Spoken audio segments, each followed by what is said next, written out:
Last February and March, Minister, we were all confronted with a pandemic and a deadly virus that none of us at the time really understood or knew the full extent of the damage that that virus would do.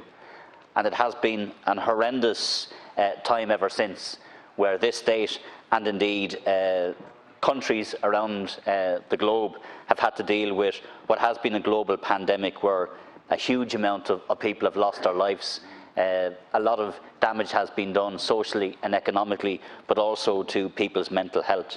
And I don't think anybody in this chamber underestimates the scale of the challenge that that presented to this state and to state agencies and to government departments. And there is a reality that we accept and have accepted, most of us at least in opposition, that to position the state to respond to what was a deadly virus and a very dangerous pandemic, that we needed to have public health measures and public health interventions.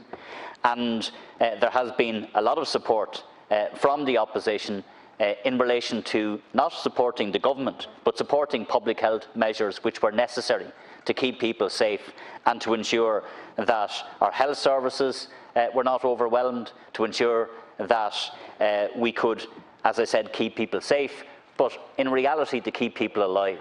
Because we could see what was happening in other parts of the country that had transmission rates that were very high before the virus got here, that people were dying in big numbers. And that has to be stated at the outset of this debate.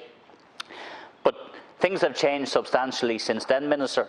And when you first came before this Dáil and you sought the emergency powers that you were given, it has to be said that the goodwill that was given by members of the opposition was squandered.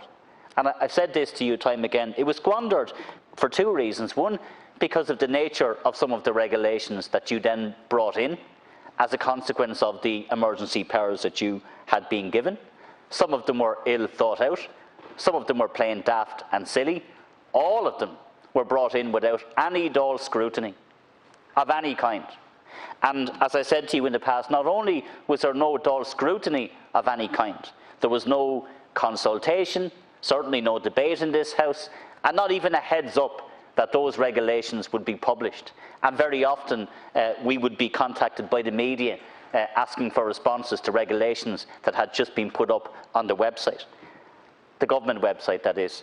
And that's how the opposition was treated, after the goodwill that was demonstrated to put in place the emergency powers that were necessary to put in place the public health measures which were also necessary. So when goodwill is squandered, Minister, you cannot seriously come back in time and again and expect the same result and expect the opposition to continue to expand emergency powers which are quite extraordinary.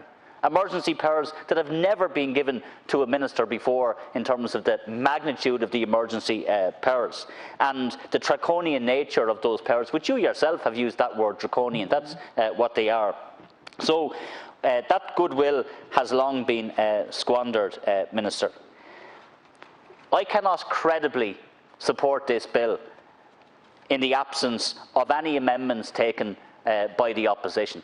Now, you were asked earlier on by Deputy Murphy and Deputy Naughton, were you going to accept any of the opposition amendments?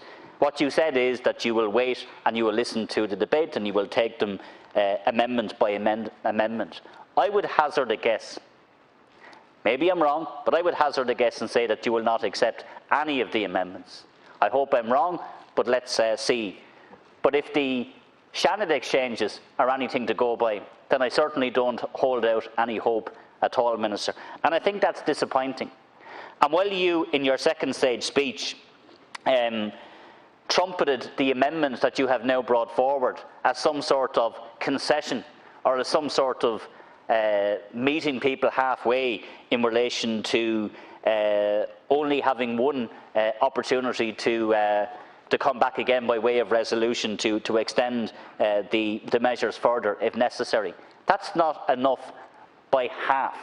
And the amendments that we tabled and the amendment that I'm speaking to would request that you would have to come back, Minister, toward the end of this month or early July to again seek approval again if it was necessary to extend the emergency powers.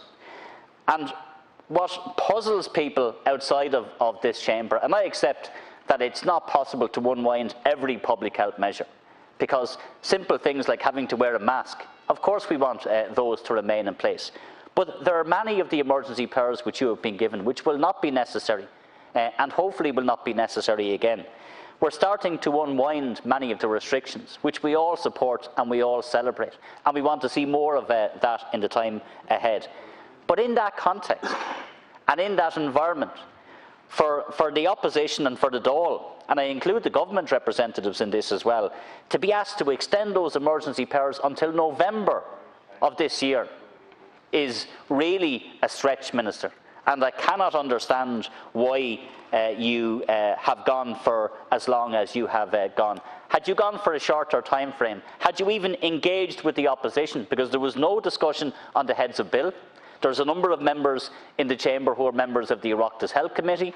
There was no pre-led scrutiny because of the rush nature of this bill.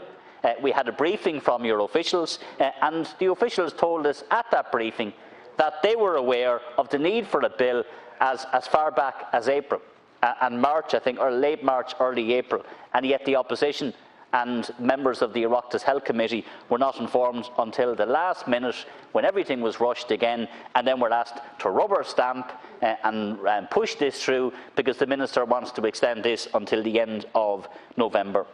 And I'll finish on this, Minister, because I know there's a lot of speakers who want to come in, and I think everybody who wants to speak should be given the opportunity to speak.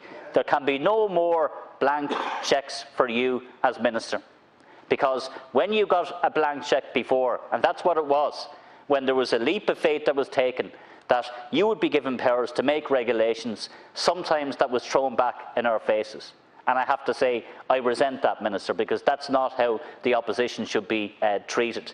And I think the people out there who are watching this, and it was referred to earlier, some of the more colourful emails that we got, there was a lot of people who have contacted us who are genuine in saying that they don't want us to extend these powers because of some of the misuse of those powers by the Minister in terms of the regulations that he brought forward in the past, and because we're being asked to extend them until November of this year, and they simply do not see the sense in it.